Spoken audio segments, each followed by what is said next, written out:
Hey folks, welcome back to the channel where it's all about racing.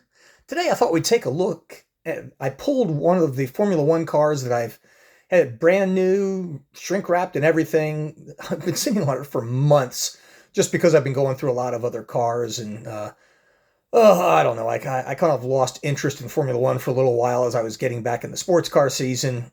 Anyhow, but after watching this weekend's race and the McLaren dominant victory that they had in Spain, I thought I'd pull this car out. This is the McLaren MCL36 from the 2022 season. Now, folks, this is a 143 scale model. It's resin. It's mounted on this gray wooden base. It's got a slipcase box as well as an acrylic jewel cover. The slipcase being open on both sides so you can see both the front and the rear. The back of it looks like such, and if we flip it over to the bottom, you get all the licensing information you expect from a Spark model. Now, for those of you that are more into Formula One than I am, if this model is missing decals, as it seems like the McLarens often are, because either had to do with something with smoking or alcohol or something like that, let me know if I need to apply anything. I'm not sure. It didn't come with any. Usually if they're missing decals, they come with it in the packaging, and this was brand new. So if anybody knows anything different from me, please let me know. Anyhow, in regards to McLaren MCL36, a car designed by none other than James Key and manufactured by McLaren for the 2022 Formula One Championship. Now, this is what some of the research said on. I just pulled a few points that I thought might be interesting.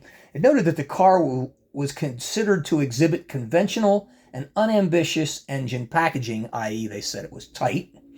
However, it stood out for a unique suspension layout, quote-unquote reversed, I don't know what that means, on a Formula One car for nearly 10 years and was noticed for lack of porpoising. That I do understand. Now, the chassis and suspension are carbon fiber. The engine, a Mercedes-AMG F1 M13E 1.6-liter direct injection V6 turbocharged, and the transmission, a McLaren 8-speed sequential seamless semi-automatic. Now, as I told you, this is Daniel Riccardo's car, which we'll notice when we take a look at the helmet in a second. And of course, this being a Spark car, flip these things around, it always has the name of the driver or drivers on the back, as you see there. Let's take a close look at the livery. The author of the article I was reading said it featured a more vibrant and fluorescent shades of papaya, orange, and blue inspired after the MCL35's one-off Gulf livery. I kind of like that. This car, to me, has a very flat finish. It's not glossy and bright like you get with the Aston Martins, but I think it still looks really good. I think the black, the orange, and the carbon fiber that you see all over it are just really, really sharp. I especially love the job that Spark does with the front wings. It's made to look like it's grooved and in 4 parts as it should be, but it's not. You've got all the connectors painfully reproduced in silver. I mean, the guys that make these cars are truly artisan. They are just freaking amazing. You go in, you look at the suspension a little bit more, you see the camera pods there. Suspension looks great with a little decals on it. I love the wheel arch brows, I guess, as they call them. And speaking of the wheels, I really like these, I guess you could call them a disc wheel, so to speak, very similar to what we used in cycling for time trialing, probably P0 tires. I just love those, I guess they're the Google colors. They look pretty sharp. All in all, I think the livery, and I do love the design of this car compared to the 2021 model. It just seems to be more fluid, better shaped. I mean, it just looks better. Now here's a look at the cabin and looking down the nose of the car. And I love Daniel Ricciardo's helmet. I think it's really, really sharp looking. I think the steering wheel in the car, let me pull out a little bit here. It looks like almost sometimes you get too close.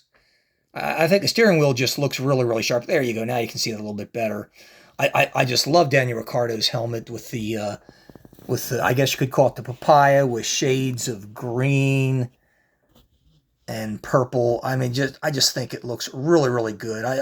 One thing I like about Formula One cars are the helmets of the drivers. I mean, it is really unique. Something you don't get in sports cars. You just look at the car and because a lot of them are driven by multiple drivers, I guess it wouldn't make sense to have any one driver in anyway.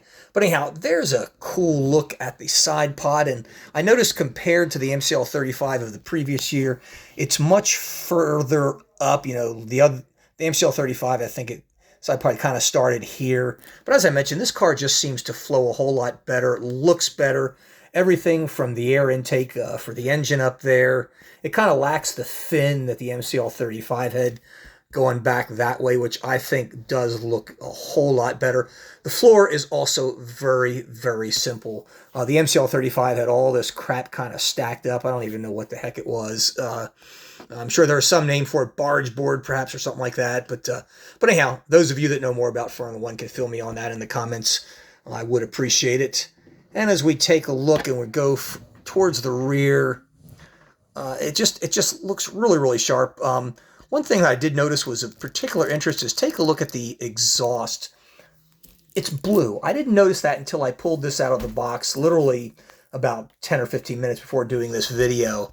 I know they kind of turned like a bronze color or something like that after they get heated up. But anyhow, I thought that was interesting. If anybody has a Formula One car that's got a blue exhaust made by Spark, let me know. I don't know if my eyes are just playing tricks on me or whatever. You know, sometimes when you get these cameras up and you look at them really, really close, things turn out differently than you'd expect. All in all, I think the rear of the car looks really, really good. One thing I like about Formula One cars are the super wide frickin' tires you got on them. They just look absolutely awesome.